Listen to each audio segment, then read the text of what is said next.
Hello there. The Home Office has plans to use volunteers, similar to the use of special constables by the police, to support our border forces.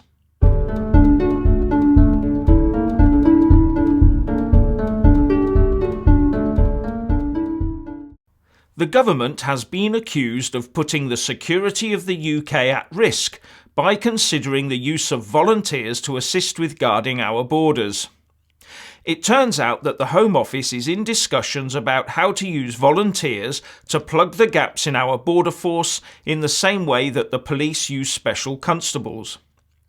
A Home Office spokesperson is quoted in The Independent as saying, "Border Force is currently considering the potential benefits of a Border Force Special Volunteer Force and is in discussions with other law enforcement agencies such as local police to understand how they use volunteers in addition to their existing workforce." But in the same article, Mark Srowatka, the General Secretary of the Public and Commercial Services Union that represents staff of the Border Force, pointed out that the Home Office has spent £25 million last year on agency staff and that the force is already using poorly trained seasonal workers throughout the year because of cuts. The plans to use volunteer Border Force specials is a further move towards casualisation of the workforce, he said, and went on to say of the government, "They are making our borders weaker with the use of casual labour, and they are risking this country's security on the cheap." Tory MP for Dover, Charlie Elphick, is quoted in The Guardian and the Mail on Sunday as saying, "Small ports and airfields are a known security weakness in our border security. So it's important to ensure that security is stepped up, particularly to stop illegal immigrants and returning ISIS fighters." But he also said that border security is a skilled job, which takes many years of training. "I would urge great caution before seeking to adopt a model like that used by the police with special constables. We can't have a dad's armies type of setup."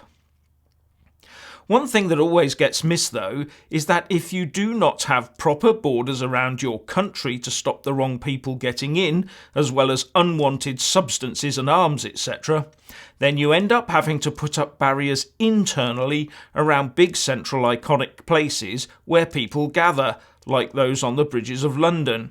You also have to spend billions on internal security to monitor people that should not even be here. But more than that, you then have to put up more barriers to access public services, such as healthcare and benefits, to prevent misuse and abuse, like healthcare tourism. All these expensive barriers also do little to foster a one-nation culture. Money spent on properly covering our borders would pay for itself over time by removing the need for these internal barriers, and we should not be doing it on the cheap. The press is saying that the Brexit Secretary David Davis has privately said that Brexit might never happen.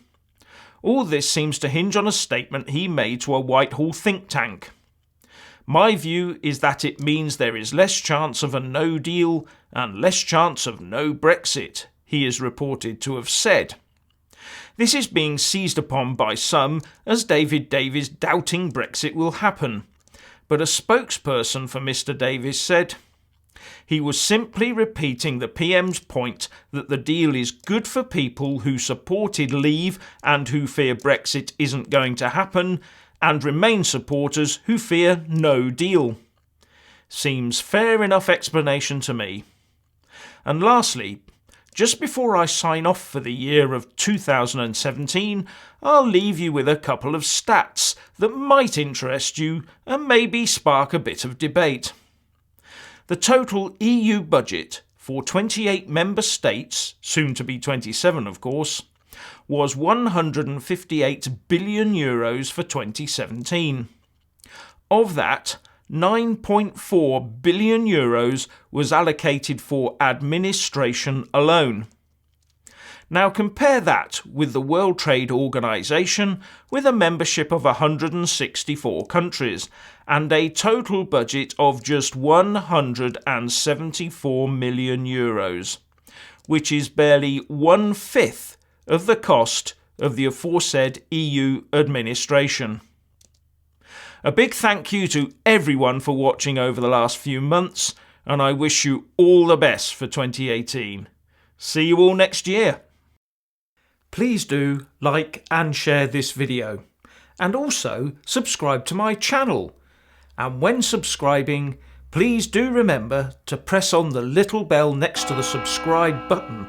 That way you'll get an alert every single time I put up a new video. Thank you very much for watching.